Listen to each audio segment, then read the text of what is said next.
Hey there, my name is Shane Craddock, and this is the Inner Edge podcast, where I share a different take on how to lead and live a sustainable, high-performance life. Over the course of different episodes, I'm going to challenge the belief that tension, stress, and struggle are essential to success and creativity. My experience is that there's an easier way, there's a better way, and indeed there's an essential way that we need to explore for the times that we live in. So let's go ahead, let's jump in and explore.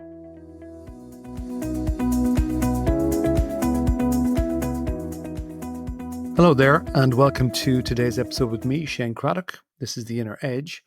If you're coming into my podcast for the first time on this episode, it mightn't be the best one to start with. Why? Because I think what I'm going to talk about today is definitely a little bit in the intangible philosophical zone. And I'm calling it What Are You Thinking From? And hopefully it'll make more sense as we go through it. And hopefully, if you're a long-time listener to the podcast, or maybe even if you're not, this might resonate in a specific way. So let's see. The inspiration for today's episode came from going back over some notes on a conversation from a few years ago with a mentor of mine, somebody that I really, really respect because of their humanity, but also because of their expertise and skill on the inner world, a proven inner champion from my perspective in multiple ways. And we had, for me, what was a very profound conversation on this particular day. And I can't guarantee that it's going to impact you in the same way that it impacted me, but I'd still like to share it with you. And in essence, like I suppose for a lot of conversation with me that really impact me, this person, this mentor, asked me a question. And the question that they asked was, what are you thinking from, Shane? I was thinking, what does that even mean? But as they got into it, they explained that you can think from fixed thought or from awareness. And awareness is a funny word because it can mean different things to different people. And in this context, certainly other words that you could use could be, instead of awareness, you could say thinking from life, from the present moment, from pure intelligence, from a deeper intelligence. Now, I suppose as you grow up, just explain what fixed thought is and what it isn't. As you grow up, you pick up thoughts, if you think about it. You pick up, you've got memories of you as a child, they're all in there, experiences, knowledge, and all of these different things, which are all collected randomly, add up to create what you value, your culture, your opinions, how you see the world, how you see yourself, your sense of self-image, your personality, your self-esteem. They're all in there. And most people don't realize that's what I would call the personal thinking mind. There's a part inside you where it's just collecting information and it's telling you, well, this is who you think Shane is, or this is who you think whatever your name is. I'm good at this, I'm bad at that, and so on. Now, we were in Morocco as a family recently. Just to give you a very practical example, in Morocco, I had a bit of a giggle with my kids and my wife, Judy, the TLJ, the lovely Judy, where there was a very obvious male bias in the culture.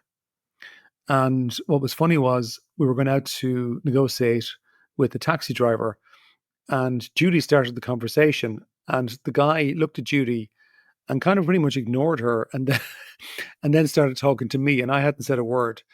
And a couple of times in the conversation, he jokingly said, well, the man is the boss, which wound up both my daughter and Judy. Now, that is just coming from fixed thought. It's down to the culture in that particular case within that guy, which was maybe the majority culture around Marrakesh in Morocco. There's a kind of a very much a male bias in the culture. So if you're in Ireland or in the US or maybe another place in the world, it's a very different perspective.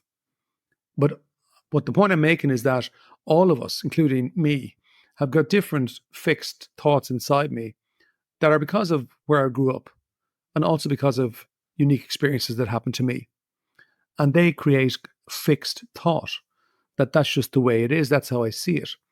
Until we start to question, maybe I should challenge that thought. So for most people, they do get caught up in their personal mind. which again is like that area that includes memory, your identity, your personality, your ego, and your intellect in a way as well. So you might say, well, I'm this kind of person. I'm good at this. I'm bad at that.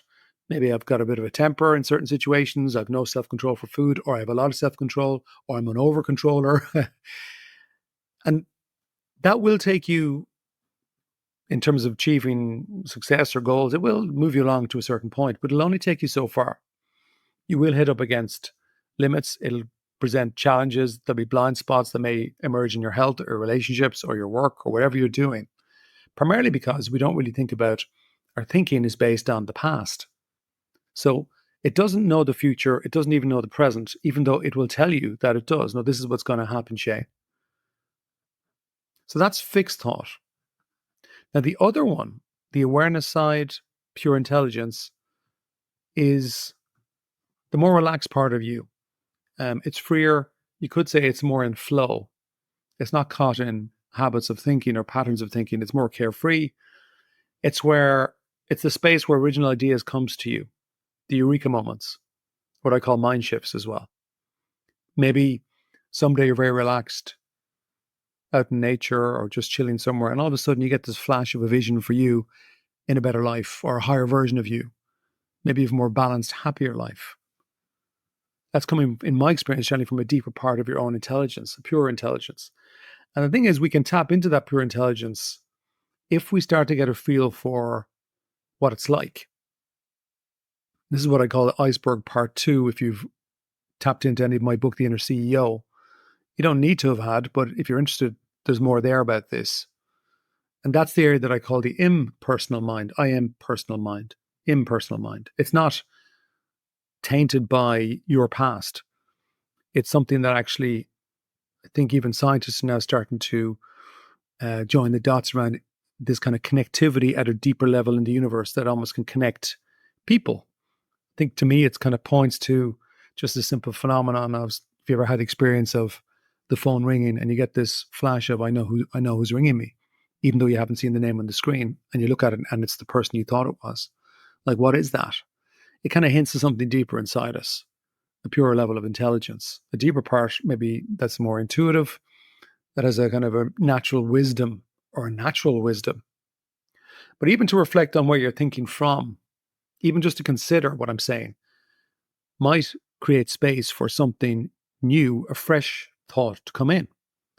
Not something from the past, but most of our thinking really is compulsive and addictive. And most people, and I'm assuming that's not you if you're listening to this kind of a podcast, but most people don't really have the interest to even reflect and consider what I'm saying. That's what I'm saying. If this is the first episode you're listening to, I might go back to the start. This might be a jump too far.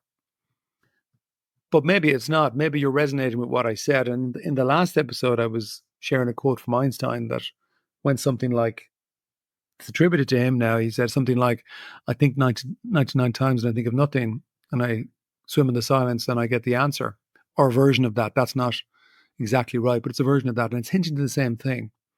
And certainly in my work with leaders, but also just, I think, in terms of what I see in the world right now with the advent of AI and huge amount of uncertainty and volatility, for me, the future requires an ability to think more from clarity. And clarity is a symptom from this awareness, this type of flow thinking. It's a higher level of thinking. It's not coming from the past, not from my personality, which includes my fears, my egos, etc. It's seated in the inner CEO, which to me is the home of awareness, the home of pure intelligence. So, question for you to consider is, where are you thinking from? Now, the truth is that everybody does both. Like, we all move in and out of fixed thinking and then more aware inner CEO thinking. But I think for most people, it's probably 95% of the time in fixed and 5% of the time maybe in awareness, in pure intelligence. And generally, when you're in fixed thinking, it's usually very reactive. It's something that you've probably thought before or said before because it's coming from some version of the past or a belief. Whereas thinking that's centered in awareness or pure intelligence is more considered generally. It's coming from a reflective space. It's usually more original. It's usually more fresh. And it generally has win-win elements to it. But The best judge of that really has to be you, nobody else. And that's why I think it's worth considering that question. What are you thinking from? And maybe after I've explained it, where are you thinking from? And even just to consider where you're thinking from, even just that alone, not necessarily looking for any intellectual answer, just to consider today. You're making decisions, or you're going about your work, or even just taking a moment today or now after this podcast, or at lunch, or later today, this evening, no matter where in the world you are, just consider, where am I thinking from? Because trust me, it makes a world of difference. That's it for this week. Ciao for now.